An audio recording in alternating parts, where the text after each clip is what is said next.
娘娘，从太皇太后那儿回来之后，您不是已经好些了吗？怎么现在又开始心神不宁了呀？连您最爱吃的榴莲，您都无动于衷。杨玉可能是皇上的人。啊？那娘娘的计划岂不是皇上早就已经一清二楚了？好在最关键的那一环，只有我和九王知道。说来也好笑，我曾经还有些后悔。我害怕我对齐胜有什么误解，我怕我对他的做法太过残忍。现在看来，我所有的担心全部都是多余的。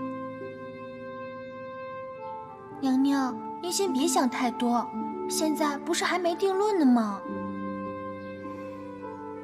是啊，到最后是谁对谁下了毒手，现在还不好说。如今我该担心的人不是他，反而是我自己了。少了一口。是赵王还没来，让你说话了。走了，不管他了。九王吩咐我，不管发生什么事，一切都按照计划进行。准备。去，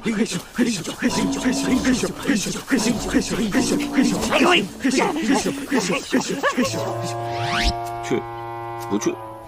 去，不去？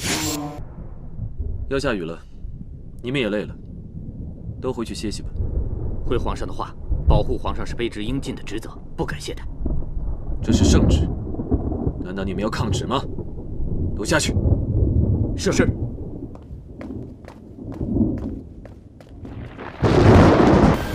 一个也别放过！是。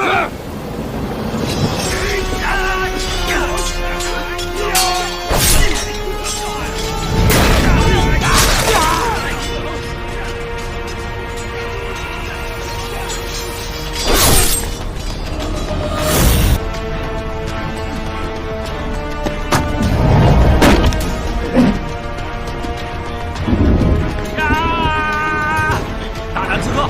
你们知道这是哪儿吗？你们知道他是谁吗？什么时候换作染发了？我怎么不知道？我也不知道呀。皇上，是我来保护你。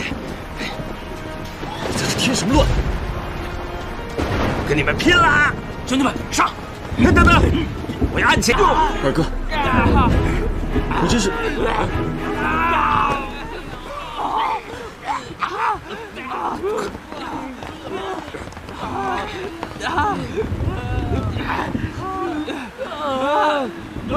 都给我拿下！是。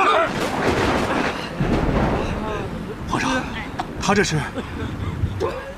我没事，让他留在这儿吧。去。你们先下去吧。是。走，都带走。你还记得，你我二人是兄弟。我一直把你当做兄弟，没有把你当做皇上看，所以我才敢跟你顶嘴，所以今天才会出来救你。你呀，这是撞了南墙才回头，见了棺材才落泪。为何不一开始就选对了人呢？唉，说白了，我这人就是贱。哎，你夺走了我最心爱的女人，我原本是恨你，我恨你为什么夺走了你，却不好好珍惜，我甚至想杀了你，但是你偏偏有时候给我一些小恩小惠，虽然我嘴硬，不领情，但是我心里一直都挺感激你。小时候，你就经常与朕这样坐着说话。唉，三弟啊，你是个重情重义的人，可是你老是把自己的心藏起来。我原本打算恨你到底的，可是让我眼睁睁地看着你去死，我实在是做不到。我承认，我是个怂人。这件事上啊，我也怂了。今天要杀要剐，就随你了。三弟，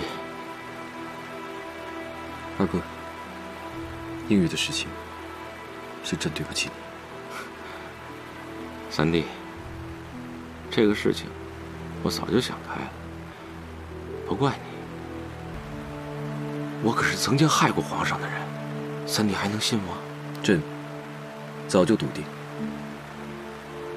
你是不会害朕性命的。你刚才所说的独门暗器是什么东西？啊，这个是皇后娘娘亲自研制的，我走的时候绿篱送给我的，让我遇到危险的时候拿出来一撒。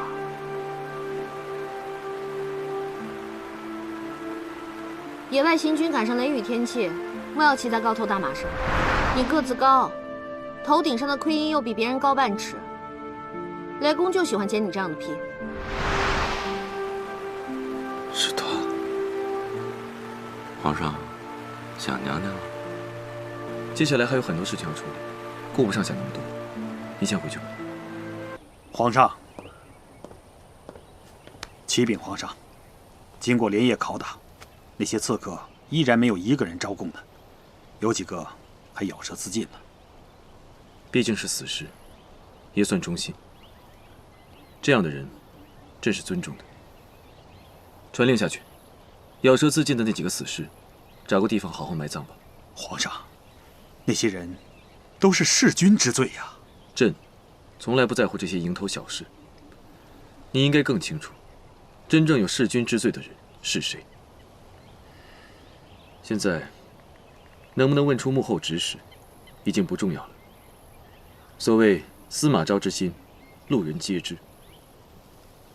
去吧，把九王找来。是。朕没有想到，你真的会弑君。既然生在帝王家，这些都是注定的。没错，你和朕是生在帝王之家，有许多的身不由己，但这并不代表你就应该去争取命里没有的东西。同样是成祖的孙儿，难道命里注定我就不该受到他的宠爱？同样是德才兼备，心怀天下，难道命里注定我就不能成为君王？朕知道，你一直不信宿命，但胜者为王，败者为寇。即便你只信事在人为，到如今也没有资格再说什么了。今日落在你手上，我就没想过能苟活。告诉你，我做的这一切都是为了张鹏鹏，但是这次并不是为了得到他，而是看到他在你给他的皇后位子上过得并不快乐。你可知道，张鹏鹏也是与你这一世最没有缘分的人，她注定是朕的皇后。如果你所做的一切都是为了她，那你便是害了她。原本她可以安然无忧地做一个皇后。你要如何处置我，尽管冲我来，不要再牵连其他人。来人，在！把九王关押起来，听候处置。是。不要碰我！没想到我爹真的去给齐胜领兵了。现在看来，当初的御史案，齐胜也是醉翁之意不在酒。你爹是义军的主帅，周围围了那么多的人，他在云溪打仗，怎么就能越过齐胜那么多的眼线，千里潜回圣都，在福源寺与我相见呢？现在想想，疑点确实很多。我们是有多傻呀？啊，我们几个人每天凑在一起，要演什么节目，齐胜他早就一清二楚。啊，在他的眼中啊，我们不过就是跳梁小丑。女神姐姐，现在这条船上就只剩下咱俩了，你又比我聪明，你给说说怎么办吧？我哪知道怎么办啊？要不这样吧，咱们两个跑吧。姐姐，都什么时候了，还有心情耍我？我没耍你，真的。咱俩趁这个时候跑了，我带着齐浩和绿篱，这样一来，你又多了个媳妇儿，让绿篱给你当小妾，还白捡一儿子，多划算。